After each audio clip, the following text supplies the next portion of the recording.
Starting میں آنی چاہیے بات ساری. ہاں جی ہاں جی. اچھا اس میں یہ ہے جی کہ ایک تو سب سے پہلے حافظ شیر صاحب، ان سے آپ جو ہے معافی مانگیں اگر آپ سمجھتے ہیں کہ میری بات جھوٹی نہیں ہے. آپ نے ان کے بارے میں یہ بات کی انٹینشنلی یا ان انٹینشنلی، انہوں نے مجھے فون کر کے بہت بےزتی کی میری. انہوں نے کہا جی آپ کے انجینئر صاحب کی کتنی تنخواہ ہوگی، میرے بارے میں کہتے ہیں میں نے پوری. اچھا وہ ٹھیک ہے مجھے سمجھ آ گئی. آپ کہتے ہیں روزی روٹی، وہ کہتے ہیں میں کروڑوں میں کھیلتا ہوں. یہ آپ معافی مانگیں. ہاں جی میں جناب جی میں بتاتا ہوں. میں آفیشلی حافظ شیر محمد صاحب سے معافی مانگتا ہوں اگر ان کا دل دکھ گیا. چلے میں مانگ لیتا ہوں، لیکن آپ ذرا اس پورے کلپ کو دیکھیں. اس کلپ میں نے یہ بات کی تھی کہ جو ایک مدرسہ کھول کے اپنی روزی روٹی چلا رہے ہیں، میں نے نام نہیں لیا تھا ان کا، یہ ذہن میں رکھیے گا. لیکن آپ نے معافی منگوانا چاہیے. میں نے بائی نیم مانگ لی کہ اگر انہوں نے، میں اس لیے مجھے اس چیز کا اوپر ہوا کہ شیخ زبیر صاحب کی زندگی میں وہ مدرسہ نہیں تھا. ان کے مرنے کے بعد جیسے کہ قبروں کے مرنے کے بعد، مطلب بزرگوں کے مرنے کے بعد مزارات بنا کے اور معاملات چلائے جاتے ہیں نا، ان کی مرنے کے بعد ان کی اس جگہ کے اوپر وہ مدرسہ بنایا گیا ہے جو اب وہ چلا رہے ہیں اور کلاسیں شروع کی ہیں. میں مطلب اپریشیٹ کرتا ہوں پازیٹیولی. ہو سکتا ہے فی سبیل اللہ ہی کر رہے ہوں گے، یقیناً وہ کر رہے ہوں گے. تو میں وہ جیسے باقی علماء کے بارے میں بات کرتا ہوں. اچھا اس میں اب حافظ شیر صاحب سے کہتا ہوں کہ حافظ شیر صاحب بھی معافی مانگے اپنے تمام علماء سے. کیونکہ انہوں نے اپنی یہ توہین سمجھی ہے کہ میں دین سے روزی روٹی نہیں کماتا. اس کا مطلب ہے وہ دین سے روزی روٹی کمانے کو عیب سمجھتے ہیں. تو انہوں نے تمام باقی اہل حدیث علماء کی توہین کر دی. اب اس سے خطرناک سوال آپ سے کرتا ہوں. ایک منٹ رک جائیں، یہ آپ میرے ساتھ ایگری کریں گے؟ یہ چلو ٹھیک ہے، میں نے آپ کے کہنے پہ بات مان لی نا. اب حافظ شیر صاحب کو آپ نے کہنا کہ وہ تمام علماء اہل حدیث سے اور باقی علماء سے معافی مانگے کہ جن کا انہوں نے دل دکھایا کہ وہ تو اس چیز کو عیب سمجھتے ہیں کہ دین سے روزی روٹی کمانا. تبھی تو ان کو برا لگا، ورنہ وہ کہتے ٹھیک ہے. تو ان کو ہی معافی مانگنی چاہیے. اس سے جو خطرناک سوال ہے اس پہ میں پھنس گیا. مجھے ایک صاحب ہے، انہوں نے فون کیا، یہ غالباً زبیر صاحب کے بھی کافی فالوور تھے، اور انہوں نے بتایا جی کہ اس طرح انجینئر صاحب ایک بات، بلکہ انہوں نے آپ کا نام نہیں لیا، تھے وہ بڑے چلاک شخص. انہوں نے کہا جی مجھے ایک بات بتائیں، انجینئر صاحب نے کفریہ بات بھی کی ہے. اوہ نعوذ باللہ. اچھا میں پریشان ہو گیا. میں کہا جی کس طرح؟ انہوں نے کہا جی مجھے ایک بات بتائیں کہ اللہ کے حلال کو حلال اور اللہ کے حرام کو حرام جو ہے، یہ کیا نبی صلی اللہ علیہ وسلم اپنی مرضی سے کہہ سکتے ہیں؟ میں کہا جی میں سمجھ گیا کہ بات ہے ایسی. انہوں نے کہا نہیں. اچھا میں سمجھ گیا. وہ کہتے ہیں جی آپ مجھے یہ بتائیں کہ انجینئر صاحب یہ کہتے ہیں کہ جی اپنی ذات پہ حرام، انہوں نے اپنی ذات پہ بھی حرام کیسے کر دیا؟ ہاں جی اس کی وجہ سے کفر نہیں ہو جاتا. نعوذ باللہ من ذالک. یہ بات یاد رکھیں. جواب میں ہاں جی میں اس کو جواب دیتا ہوں کیونکہ بات علمی تھی. میں یہ بار بار کہتا ہوں نا کہ میں اپنی ذات کی خاطر دین سے 1 روپیہ کمانے کو حرام سمجھتا ہوں. اس کا مقصد یہ حلال اور حرام کا مسئلہ بتانا نہیں ہوتا. یہ بتانا ہوتا ہے کہ مجھے سعودیہ سے ریال نہیں آ رہے ہیں اور نہ مجھے ایران سے کوئی ریال آ رہے ہیں. تو آپ لوگوں کی طرح جس طرح آپ لوگ ایران اور سعودیہ کا ایجنڈا اس ملک میں لانچ کر رہے ہیں سنی اور شیعہ مل کے، مجھے اس طرح کی کوئی امداد نہیں آتی. اور اس میں بار بار میں کہتا ہوں میں اپنی ذات کی خاطر سمجھتا ہوں، میں اس کو حرام نہیں سمجھتا. میں یہ کہہ رہا ہوتا ہوں، جب میں کہتا ہوں میں حرام نہیں سمجھتا، میرے پہ کفر نہیں آ سکتا. اگر میں کہوں حرام سمجھ دوں تو پھکی لے لیں سورہ التحریم کے اندر نبی صلی اللہ علیہ وسلم نے شہد کو اپنے اوپر حرام قرار دے دیا تھا. تو اللہ تعالیٰ نے فرمایا کہ آپ اس چیز کو کیوں حرام ٹھہرا لیتے ہیں جو اللہ نے حلال کی ہے. کوئی اللہ کے نبی پر اللہ نے کوئی کفر کا فتویٰ نہیں لگایا. نبی صلی اللہ علیہ وسلم نے بیویوں کی دل جوئی کے لیے ایسا کیا تھا تو اللہ تعالیٰ نے ان کو یہ تنبیہ کی. وہ تو خیر کھانے پینے کا مسئلہ تھا، شاید آپ کو پسند تھا. قرآن میں شاید کی فضیلت ہے. قرآن میں دین سے روزی روٹی کمانے کی کوئی اس طرح کی فضیلت نہیں آئی ہے جو ان لوگوں نے یہ ایک دم والی حدیث پیش کرتے ہیں، اس سے نمازوں کی تنخواہ ثابت کر رہے ہوتے ہیں. اتنے بے ایمان ہیں. وہ تو دم کے اوپر ہے اجرت، اس سے نمازیں پڑھانے کی تنخواہ کہاں سے ثابت ہوتی ہے؟ ٹھیک ہے. اور یہ اس طریقے سے لیتے ہیں. اس چیز کی کوئی اس طریقے سے نہیں. قرآن میں تو سورہ اعراف کھولیں جا کے، جب بھی کوئی نبی دعوت پیش کرتا ہے وہ کہتا ہے اے میری قوم، میں اس دین کی تبلیغ کے عوض تم سے کوئی اجرت نہیں مانگتا، میرا اجر میرے اللہ کے پاس ہے. کہتا ہے نا. میں وہی بات کو آج ماڈرن انداز میں کرنا چاہ رہا ہوں کہ میری روٹی روزی دین کے ساتھ نہیں جڑی. لہٰذا یہ نہ سمجھنا کہ میں روزی روٹی کمانے کے لیے اور چندوں کے لیے تو میں یہ بات بتا رہا ہوں. میں حق بات اس لیے بتا رہا ہوں، یہ میں وہ بتانا چاہ رہا ہوتا ہوں. میں کوئی تکبرانہ جملہ نہیں بول رہا ہوتا. کلیئریفائی ہو گیا؟ ٹھیک ہے. تو میں نے بار بار یہ بات کی، بلکہ اس کے اوپر میرا خلاف اس کے کلپ چڑھا. میرا تو جماعت المسلمین کے خلاف کلپ چڑھا ہوا ہے کہ وہ دین سے اجرت کمانے کو حرام سمجھتے ہیں. اور میں نے اس کے اندر میرے کلپ میں کہا ہے کہ دم کی اجرت یا قرآن کی تعلیم دے کے اجرت ایز اے ٹیوشن فی اگر کوئی کرتا ہے میں اس کو جائز سمجھتا ہوں. اگرچہ یہ پسندیدہ نہیں ہے لیکن نمازوں کی طرح ڈنکے کی چوٹ پہ حرام ہے. یہ پہلے اپنے مولویوں سے پوچھیں نا کہ نمازوں کی تنخواہ کیوں لیتے ہیں. ٹھیک ہے. صحیح حدیث ہے سنن نسائی میں، اور امام حاکم نے بھی لی ہے اور اسے مسلم کی شرط پہ صحیح کہا ہے. مجھ سے ایک کلپ میں نکل گیا تھا صحیح مسلم میں، یہ حدیث سنن نسائی میں ہے، مشکات میں بھی موجود ہے. اذان والے چیپٹر کے آگے پیچھے دیکھ لیں مل جائے گی کہ نبی صلی اللہ علیہ وآلہ وسلم نے فرمایا اپنا مؤذن اس شخص کو رکھو جو اذان دینے کی اجرت نہ لے.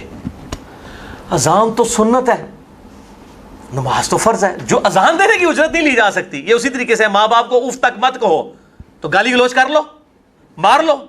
اف نہیں آپ کر سکتے باقی کام نہیں ہو سکتے. اذان کی اجرت نہیں ہو سکتی. نماز جو فرض تھی, اذان فرض ہوتی کسی پہ دینا, کوئی بھی دے سکتا ہے. نماز تو ہر بندے پہ فرض ہے. وہ مولوی جو پڑھا رہا ہے نا, وہ اگر نہ بھی پڑھاتا, اس کو اپنی تو پڑھنی تھی نا جماعت کے ساتھ, تو تکبیر اولیٰ کے ساتھ پڑھنی چاہیے, ٹھیک ہے. تو وہ اگر آگے مصلی پہ چلا گیا, پاکستان میں ہزاروں مسجدیں ہیں جس میں کوئی امام مسجد نہیں ہے جو تنخواہ لیتا ہو. ہمارے ایٹامک انرجی کے جتنے آفیسز ہیں, ٹھیک ہے جی, 60-70 ہزار ملازمین ہیں سارے اداروں کے ملا کے, کسی ایک مسجد میں بھی امام مسجد نہیں ہے جس کی تنخواہ ہو. وہی لوگ جمع ہوتے ہیں, ایک بندے کو آگے کر دیتے ہیں, اور الحمدللہ کوئی فرقہ واریت نہیں ہے. کوئی اہل حدیث نماز پڑھا رہا ہے, حنفی پیچھے پڑھ رہے ہوتے ہیں, تبلیغی جماعت والے پڑھ رہے ہوتے ہیں, تبلیغ جماعت والا کراتا ہے, اہل حدیث پیچھے پڑھ رہے ہوتے ہیں, ایون بریلوی کرا دیتے ہیں جماعت, سبز پگڑیوں والے, پیچھے لوگ نماز پڑھ رہے ہوتے ہیں, کوئی تفریق نہیں کرتے ہیں. یعنی وہی پریکٹیکلی جو ہم کہتے ہیں نا کہ ہارمونی لے کر آئیں, ٹھیک ہے نا جی. اور اس طرح کی ٹالرنس پائی جاتی ہے. تو یہ بھی لوگ, میں الحمدللہ آپ کو بتا دوں, آپ سب کو, میری الحمدللہ کئی سالوں سے نمازیں, کسی ایسے امام کے پیچھے نہیں ہے جو تنخواہ لیتا ہے, الحمدللہ, جو نماز کی تنخواہ لیتا ہے. ایک یہ ہے کہ قاری کسی نے رکھا ہوا ہے قرآن پڑھانے کے لیے, ٹھیک ہے جی, اور 3-4 قاری رکھے ہیں, کوئی ایک نماز پڑھا دیتا ہے, کوئی دوسری. ایک یہ نہیں چلاکی والا قاری نہیں کہ نال انہوں کیا ہے کہ نمازیں بھی پڑھانی ہے, نہیں. ایک مدرسے میں 10 قاری ہیں, نماز کے وقت آتے ہیں, ان میں سے ایک آگے ہو کے نماز پڑھانا شروع کر دیتا ہے, یا کوئی اسٹوڈنٹ پڑھانا شروع کرتا ہے. اکثر تو اسٹوڈنٹ پڑھا رہے ہوتے ہیں, تو وہ تو بیچارے تنخواہ نہیں لے رہے ہوتے ہیں. تو الحمدللہ ہمارے آفس میں بھی, بلکہ 3 نمازوں میں تو میں خود امامت کرتا ہوں, بلکہ 4 میں, عصر, مغرب, عشاء اور فجر, اس میں تو میں امام ہوتا ہوں الحمدللہ کئی سالوں سے. ایک ظہر کی نماز ہے جو آفس میں کبھی میں امامت کرا لیتا ہوں, کبھی اور امامت کروا لیتا ہے, اس میں نہیں ہوتا ہے. عصر چونکہ ہم پہلے پڑھا رہے ہوتے ہیں, اس لیے زیادہ تر سلفی آ کے پڑھتے ہیں, تو میں امامت کرتا ہوں. تو ہم تو مطلب اس کو اس طریقے سے, ہاں بالکل میں نے کلیریفائی کر دیا. تیسری بات علی بھائی یہ ہے کہ آپ دوسری بات کون سی تھی, مجھے بھول گیا. یہ ہوگی نا آپ کی, کیا دوسری تو یہ تھی نا کہ یعنی کفر پہ جاتی ہے بات کہ اچھا. تیسری ادھر میں ایک اور بھی کلیئر کر دوں, نذیر حسین دہلوی صاحب کے بارے میں انہوں نے کہا کہ جی علی نے میرا کلپ سن کے رجوع کیا ہے. حافظ شیر صاحب کا کلپ جو ہے نا بعد میں ریکارڈ ہو کے چڑھا ہے, میں نے اس سے پہلے رجوع کیا تھا. میں نے فتاوی نظیریہ کے, مجھے کسی نے پیجز بھیجے تھے فتاوی نظیریہ کے, کہ وہ حضرت معاویہ کو رضی اللہ عنہ کہہ سکتے ہیں کہ نہیں. اب وہ نیچے ترجمہ ہوا تھا, اور وہ فتویٰ کسی اور عالم دین کا تھا, ٹھیک ہے جی, اور وہ اصل میں اس کا نام لکھا, میں سمجھا یہ مترجم ہے, بعد میں مجھے پتا چلا کہ نہیں اس کا فتویٰ لکھا ہے یہ ان کا شاگرد ہے. اس طریقے سے نا وہ 3-4 سٹیجز میں ہوا. 124D میں نے اپنا پورا ریکارڈ کر دیا رجوع, اور انہوں نے بعد میں کلپ ریکارڈ ہے کہ اس نے میرے کہنے پہ رجوع کیا ہے. لا الہ الا اللہ محمد رسول اللہ, آپ کا کلپ میرے رجوع کے بعد ریکارڈ ہوا ہے. 124D کی ڈیٹ دیکھ لیں ریکارڈنگ کی, اور چڑھنے کی, اور اپنی ریکارڈنگ دیکھ لیں. مجھے کسی نے ای میل کی تھی باہر کے ملک سے کہ آپ نے یہ بیان کیا تو اب آپ کا کیا بنے گا. میں نے کہا میرا کچھ بھی نہیں بنے گا میرے بھائی, میں نے اتنے فرقے چھوڑے ہیں تو میں اس بات میں بھی رجوع کر لوں گا. میرے پاس پورا فتاوی نظیریہ نہیں تھا. احادیث کی کتابیں تو چلو ہوتی ہیں, بندہ پورے ریفرنس کے ساتھ بیان کر دیتا ہے, ٹھیک ہے نا جی. اور منہاج السنہ کا بھی میں نے جواب دے دیا, جز کا انکار کیا ہے, اور یہ کیا ہے من کنت مولا فہذا علی مولا, انکار کیا ہے اس نے, البانی نے گرفت کیا ہے 2223 نمبر حدیث میں اس کے اوپر, ٹھیک. ہاں وہ میرے ریکارڈنگ ہو چکی ہے, لہٰذا یہ میں بتاؤں کوئی ان کے کہنے پہ رجوع نہیں کیا, نہ ہمیں کسی کا کوئی ڈر ہے, ہمیں اللہ کا ڈر ہے الحمدللہ. تیسری بات علی بھائی یہ, اور اس میں ایک اور بات بھی کر دوں, اگر میں نے ان مولویوں سے رجوع کر لیا ہے جی, یعنی میں نے مولویوں سے رجوع کر لیا ہے کہ میں مولویوں کے شر سے بچوں گا, تو میں کسی سے بھی رجوع کر سکتا ہوں. ٹھیک. اچھا علی بھائی ایک اور جو تیسری چیز ہے وہ یہ ہے کہ فیصل خان صاحب بریلوی جو ہیں, جن کا زبیر صاحب سے بھی سلسلہ چلا تھا, عمر صدیق صاحب سے مناظرہ انہوں نے کیا ہوا ہے, محقق آدمی ہیں, تو آپ سے بھی غالباً کی ٹیلی فون پہ 1-2 دفعہ بات ہوئی ہے. انہوں نے یہ بات کی تھی کہ 6 بجے بجلی تو نہیں جانی, ہاں جاتی ہے. اچھا ہاں کیا بات, آپ کی جو پمفلٹ ہے نا, انہوں نے میرے سے پوچھا تھا جی کہ آپ کو, یعنی مجھے انہوں نے کہا تھا جی کہ آپ کے نزدیک آپ لوگوں کو سب سے زیادہ کس پہ مان ہے, انجینئر صاحب کو کس پہ مان ہے, اس کا میں رد لکھوں گا. وہ انہوں نے لکھا, اس کے بعد آپ نے جواب نہیں دیا. ان کی طرف سے بڑا پریشر آتا ہے کہ نہیں میں جواب نہیں دینا, کیوں فرار ہو. میں بالکل انہیں فرار کیا دینا ہے, کوڑ جواب کا تو جواب نہیں نہ ہوتا. میں نے وہ پمفلٹ نہیں, میں بتاتا ہوں, میرا وہ پمفلٹ جو ہے میرے بھائی اندھا دھند پیروی کا انجام, جس میں انڈیا پاکستان کے بزرگوں کی گستاخانہ عبارات پہ میں نے گرفت کی ہے, اس پہ میں نے لیکچر بھی ریکارڈ کرایا ہے. 50,000 سے زیادہ لوگ وہ لیکچر دیکھ چکے ہیں. اس لیکچر کو دیکھ کے سینکڑوں بریلوی کتاب و سنت کے منہج پہ آئے ہیں, مجھے ای میل کرتے ہیں 71B, کیونکہ بریلوی تو 40 کے اوپر یہ تھی کہ ہمارے علاوہ سارے گستاخ ہیں. ہم یہ کہتے ہیں کہ آپ جو اس کا جواب لکھ رہے ہیں نا, اور جو آپ باطل تعویلات کر رہے ہیں, میں نے اپنے لیکچر میں ان باطل تعویلات کے جواب ریکارڈ کروا دیے ہوئے ہیں, اور میں نے اس کا جواب نہیں دینا. یہ اسی طریقے سے ہونا ہے. جب ڈیبیٹ ہوتی ہے, میری تو دلیل تھی اندھا دھند پیروی کا انجام, میں نے لکھ دیا کہ یہ گستاخانہ عبارت ہے, قرآن و حدیث سے گرفت کر دی, آپ نے اس کا جواب دے دیا. اب آپ کا جواب میں نے نہیں دینا, اس لیے کہ یہ دونوں دلائل عوام کے سامنے آ جائیں گے اور عوام فیصلہ کرے گی. آپ فیصل خان صاحب کو ذرا سنا دیجئے کہ آپ یہ رسالے میں بھی چھپوا رہے ہیں نا. اس منگل والے درس میں, اسلام آباد میں منگل والے دن ہر منگل کو مغرب کے بعد میرا درس ہوتا ہے, درس قرآن, اسلام آباد میں ایک بھائی کے گھر.